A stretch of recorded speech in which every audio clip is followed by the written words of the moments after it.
여러분, 혹시 이런 그룹 기억하시나요? 한때는요, 개인이 내는 세금으로 전국 1등을 하고 우리나라에서 제일 높은 빌딩의 주인이었고요. 심지어 수많은 팬들을 몰고 다니던 프로야구단까지 가졌던 정말 어마어마한 그룹이 있었습니다. 그런데 참 신기하죠. 지금은 그 이름을 아는 사람이 거의 없다는 게요. 오늘은 한때 모두가 우러러봤지만 이제는 역사의 뒤안길로 사라져버린 이름, 바로 산미그룹의 정말 영화 같은 흥망성쇠의 이야기를 아주 깊숙이 들여다보겠습니다. 자, 한번 상상해 보세요. 이제 막 서른을 코앞에 둔 29살, 젊은 나이에 수많은 계열사를 거느린 대기업의 총수가 된 겁니다. 아버지는 이미 이 나라에서 가장 높은 빌딩을 세워서 엄청난 업적을 남기셨죠. 이제 봐야 흘어 당신의 시대가 열린 거예요. 이 젊은 총수 김현철 회장은 과연 어떤 선택을 했을까요? 그의 결정 하나하나가 바로 이 거대한 비극의 시작을 알리는 신호탄이었습니다. 모든 위대한 이야기에는 시작이 있죠. 산미그룹의 시작은 바로 창업주 김두식 회장이었습니다. 그는 정말 말 그대로 맨손으로 시작해서 온 국민이 하늘을 올려다보게 만든 그런 시대의 거인이었습니다. 김두식 회장은요, 시대를 읽는 감각이 정말 동물적이었어요. 어린 시절 별명이 주판 귀신이었다니 돈 계산 하나는 기가 막혔다는 거죠. 6.25 전쟁으로 폐허가 된 사업을 보면서 목재 사업의 가능성을 봤고요. 60년대에 나라가 수출로 먹고 살기 시작하니까 바로 무역이랑 해운업으로 뛰어들어서 덩치를 키웠습니다. 그리고 70년대 그는 인생을 건 승부수를 던집니다. 바로 특수광 사업이었죠. 이게 뭐냐면 자동차나 무기를 만드는데 꼭 필요한 핵심 소재거든요. 부가가치가 엄청나지만 그만큼 어마어마한 돈과 기술이 필요해서 정말 아무나 뛰어들 수 없는 그런 영역이었습니다. 그럼 그의 성공이 어느 정도였냐? 1976년에 국세청에서 세금 제일 많이 낸 사람 순위를 발표했거든요. 거기서 전국의 네로라는 기업인들을 다 제치고 당당하게 1위 자리에 올랐습니다. 이게 얼마나 대단한 거냐면요. 우리가 다 아는 삼성의 이병철 회장님이 당시에 36위였다고 해요. 산미의 위상이 어느 정도였는지 감이 오시죠? 사업가로서 정점을 찍은 김두식 회장은 이제 돈 버는 것, 그 이상의 꿈을 꾸기 시작합니다. 미국 시애틀 출장길에 우연히 본 50층짜리 고층 빌딩에 그야말로 큰 충격을 받은 거죠. 아니, 우리도 언제까지 남의 건물 빌려 써야 하나? 우리 힘으로 저렇게 번듯한 우리 회사를 상징하는 건물을 짓자. 이게 바로 그의 인생 최대 역작이 될 프로젝트의 시작이었습니다. 그렇게 해서 탄생한 게 바로 이 31층짜리 3.1빌딩입니다. 3.1운동의 정신을 기려서 31층으로 또 착공도 4월 1일에 했죠.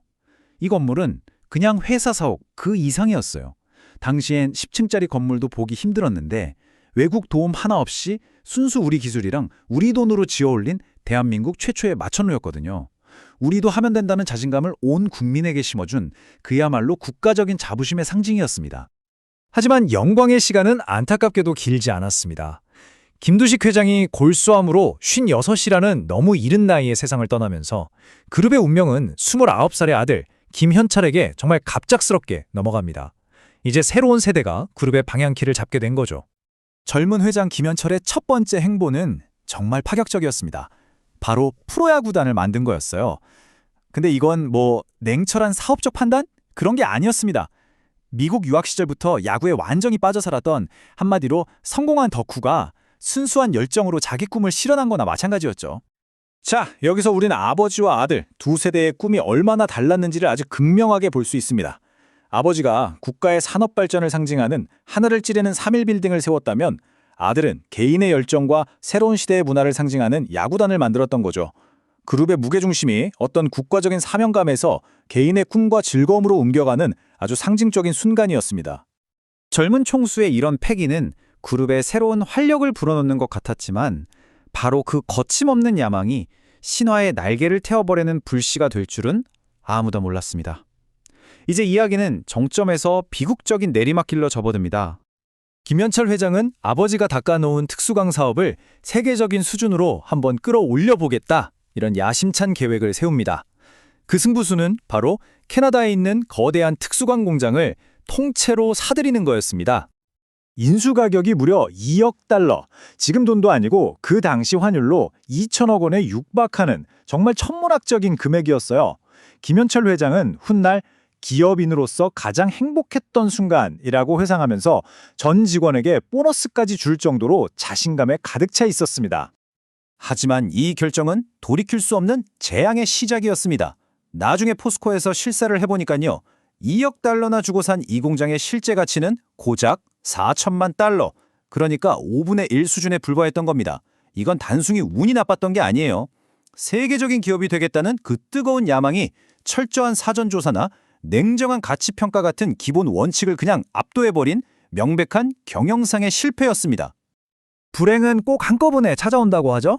캐나다 공장 인수자금 대부분을 빚으로 마련한 상태에서 국내 창원에도 또 수천억 원을 들여서 무리하게 공장을 늘리고 있었어요. 그런데 바로 그 순간 소련이 붕괴하고 냉전이 끝나면서 세계 특수광 시장이 갑자기 꽁꽁 얼어붙었고 북미 시장의 문까지 굳게 닫혀버렸습니다.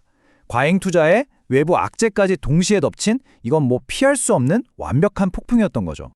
도저히 감당할 수 없는 빚더미 위에서 한때 슈퍼스타였던 거인은 이제 자신의 분신과도 같았던 모든 것을 하나씩 포기해야 하는 정말 고통스러운 시간을 맞이하게 됩니다. 몰락은 마치 도미노처럼 정말 빠르고 처참하게 진행됐습니다. 그룹의 핵심이었던 산미해운을 팔았고 아버지의 유산이자 그룹의 심장이었던 3.1빌딩마저 산업은행에 넘겨야만 했습니다. 그리고 자신의 열정이자 꿈의 상징이었던 슈퍼스타즈 야구단을 팔던 날 김현철 회장은 하루 종일 아이처럼 통곡했다고 전해집니다. 재정적인 위기보다 사람을 더 힘들게 하는 게 어쩌면 이런 개인적인 수모겠죠. 1995년에 노태우 비자금 사건에 연루되면서 검찰청 포토라인에 서는 신세가 된 겁니다. 야심차게 추진했던 모든 사업은 다 실패로 돌아갔지, 공개적인 망신까지 당했지. 그는 결국 모든 것을 내려놓고 동생에게 회장 자리를 넘긴 채 캐나다로 훌쩍 떠나버립니다. 총수가 떠난 그룹을 살려보려고 다들 필사적으로 노력했지만 이미 치명적으로 기울어버린 배를 바로 세우기엔 역부족이었습니다.